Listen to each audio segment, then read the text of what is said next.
Se você pergunta a qualquer enciclopédia qual foi o primeiro país que aboliu a escravidão, receberás a mesma resposta: Inglaterra.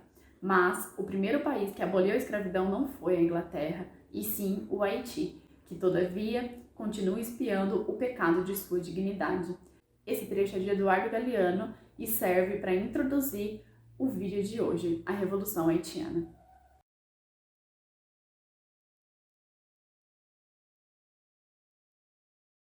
Hoje vamos falar sobre um país que a gente não escuta falar muito, mas deveria. A gente vai falar sobre um país que teve essa história abafada para não inspirar outros povos a reivindicar sua liberdade. E aí você pode se perguntar o que isso tem a ver com o meu canal. Mas a minha dissertação de mestrado foi sobre a questão alimentar haitiana. E aí é óbvio que para poder abordar a questão alimentar haitiana, eu precisei estudar a história desse país. Na verdade, durante essa semana que comemora-se o Dia da Bandeira Haitiana, dia 18 de maio, eu venho tentar esboçar alguma colaboração para que a gente possa espalhar mais as informações sobre esse país que deveria ser de maior conhecimento do continente americano e do mundo. Existem duas principais referências que eu utilizei para poder fazer o vídeo. Uma delas é essa daqui, Haiti, Dilemas e Fracassos, do Ricardo Centempos, e a outra é Os Jacobinos Negros, do C.R.L. James, que eu vou colocar na descrição do vídeo também. Haiti, ou Terra das Montanhas, como os indígenas taínos batizaram esse território. Infelizmente, assim como boa parte do continente americano, o genocídio da população indígena também aconteceu no que hoje a gente chama de Haiti. Ora a ilha vai se chamar Hispaniola, ora vai se chamar São Domingos e ora será considerada a Pérola das Antilhas. Mas esse nome de Haiti, ou Terra das Montanhas, será retomado posterior revolução feita no país. Dia 12 de outubro de 1492, Cristóvão Colombo desembarca nas Bahamas e ali encontra indígenas que apontam a existência de duas outras ilhas próximas, a ilha de Couba e a ilha de Haiti. Já em dezembro de 1492, Cristóvão Colombo já está no norte do que hoje a gente chama Haiti. Dentre os primeiros confrontos que acontecem, os colonizadores com a população indígena, marca um dos nomes de uma das localidades que fica conhecido como Golfo das Flechas devido a um primeiro confronto de contato com a população indígena com os colonizadores. Enquanto ocorria o genocídio da população indígena, a Espanha queria marcar seu território e iniciar as suas atividades econômicas na ilha, que já em 1505 existem navios com africanos em condição de escravos chegando à ilha. Contudo, conforme a colonização espanhola continua no continente americano, outros itens se tornam mais atrativos no continente, tais como a busca por metais preciosos e a descoberta desses metais preciosos no sul do continente. Isso faz com que a ilha de Hispaniola fique um pouco abandonada e aí a gente tem a introdução de um novo elemento na história dessa pequena ilha, que é a chegada de piratas franceses. O que vai acontecer depois disso? Esses piratas franceses vão servir para que o Estado francês justifique sua propriedade sobre parte daquela ilha. A partir de uma série de tratados, inclusive o Tratado de Ryswick, a parte ocidental dessa ilha passa a ser considerada colônia francesa. E, gente, não poderia ter sido melhor para a França. A partir do cultivo de cana-de-açúcar, algodão e café, essa região chega a configurar 1/3 das exportações da França. Só para vocês terem noção, em 1789, dos 17 milhões de libras exportados pela França, 11 milhões proviam do que hoje a gente considera Haiti, que na época, quando colônia francesa, passou a se chamar Saint-Domingue.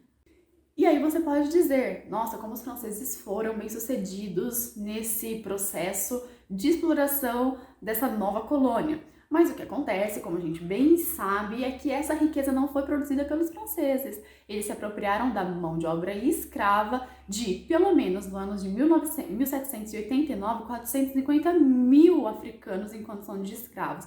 Então, a riqueza da Pérola das Antilhas não foi produzida pelos franceses, mas sim pelos africanos trazidos à força para a ilha. Dentre as divisões que existiam da população negra escravizada na ilha, existia o Grand Atelier, que eram a população negra que tinha boa condição de saúde e, portanto, realizava o serviço mais pesado nas lavouras de corte e transporte. O second atelier, que eram pessoas, né, que não realizavam os mesmos serviços mais pesados porque tinham alguma debilidade, estavam com algum problema de saúde. E por fim, os petit atelier, que eram as crianças de 8 a 13 anos. A expectativa de vida ao nascer dessas pessoas era de 20 anos de idade. A população africana trazida à força em condição de escravos para o continente americano começa a reivindicar sua possibilidade de liberdade. E aí agora a gente vai abordar o início dessa reivindicação e como isso acaba. Importante entender aqui que cada história é rica em detalhes, e conforme a gente revisita a história de determinados locais, em determinadas épocas, encontramos detalhes diferentes. Mas aqui a gente vai tentar trazer o nome de principais personagens que foram importantes para esse processo acontecer. Importante também que eles não realizaram sozinhos esse grande feito da Revolução Haitiana. Atrás de cada um desses líderes havia multidões de pessoas que queriam provar de fato o que era liberdade. Uma liberdade que os europeus, brancos, franceses daquela época não entendiam a necessidade, uma liberdade que hoje nós, brancos, precisamos revisitar constantemente para entender a dimensão e a crueldade do sistema escravocrata. Dimensão essa que persiste até hoje e que criminaliza as histórias de liberdade do povo negro.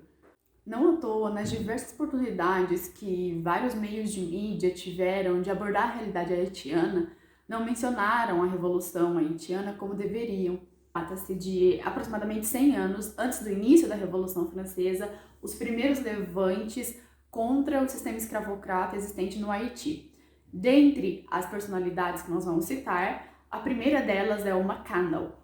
McCandle era um líder quilombola que inicia alguns planos para libertar a população negra do sistema escravocrata no que hoje a gente chama de Haiti.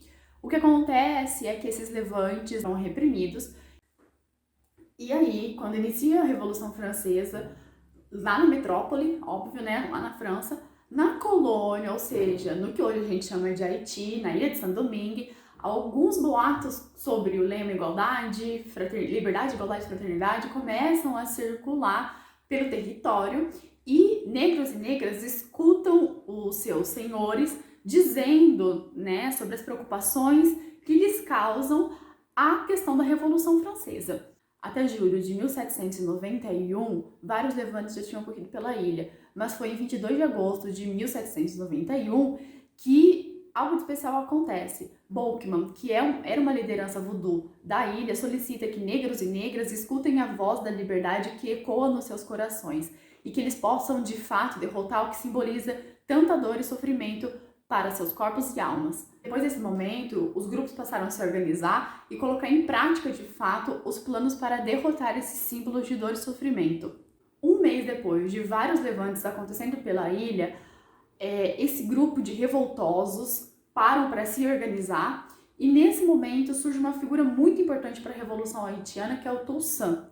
Toussaint, primeiro ele tinha o sobrenome de Breda, e depois o sobrenome fica Louverture, um negro de 45 anos que teve acesso a alguns meios de leitura e meios intelectuais. E ele estava por dentro dos ideais da Revolução Francesa, de liberdade, igualdade e fraternidade. Toussaint apreciava muito a possibilidade de mediação entre os conflitos.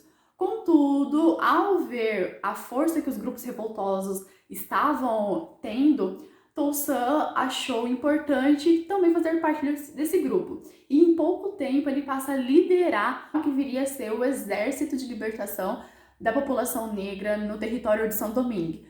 E apesar de Toussaint admirar demais o lema de liberdade, igualdade e fraternidade cunhado na França, ele deixa claro que a sua principal prioridade é a libertação do povo negro na ilha.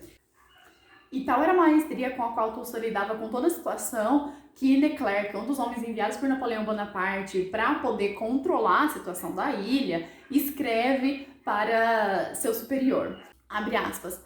Temos na Europa uma noção equivocada do país no qual lutamos e dos homens contra os quais lutamos.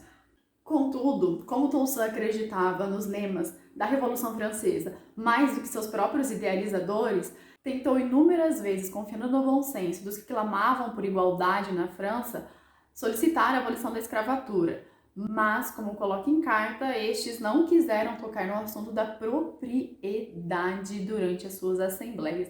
Abre aspas. A Revolução Francesa decidiu, contudo, não tocar no assunto da abolição por respeito à questão da propriedade. Fecha aspas. Infelizmente, ele foi capturado e levado para a França em 1803 e assassinado, pois foi deixado para morrer de frio e fome. Vale dizer que a captura de Toussaint aconteceu porque esse decidiu dar uma última chance na crença de que o bom senso da França pudesse existir. E numa tentativa de conversar para resolver a questão da ilha, ele foi capturado de forma covarde e levado, então, à França. Ele escreve, abre aspas, ao me depor, cortastes em Saint-Domingue apenas o tronco da liberdade. Este crescerá novamente, pois suas raízes são numerosas e profundas. Fecha aspas. E de fato foi isso que aconteceu. A próxima personalidade que a gente vai abordar agora é o Jean-Jacques Dessalines, que já tinha uma posição de comando antes da morte de Toussaint, antes de Toussaint ter sido capturado e levado para a França.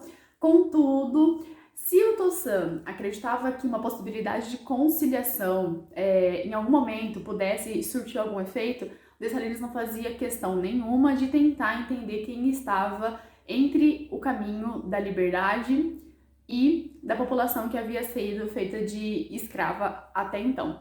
As tropas comandadas por Dessalines derrotaram ao menos 70 mil homens enviados por Napoleão Bonaparte para poder abafar, para poder derrotar a Revolução Haitiana. Napoleão Bonaparte e seus homens fracassam nessa tentativa.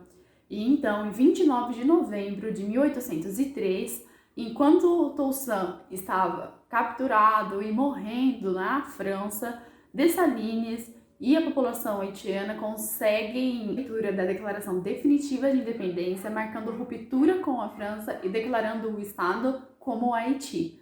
Dia 1º de janeiro de 1804, inicia-se o primeiro ano do país como República Negra.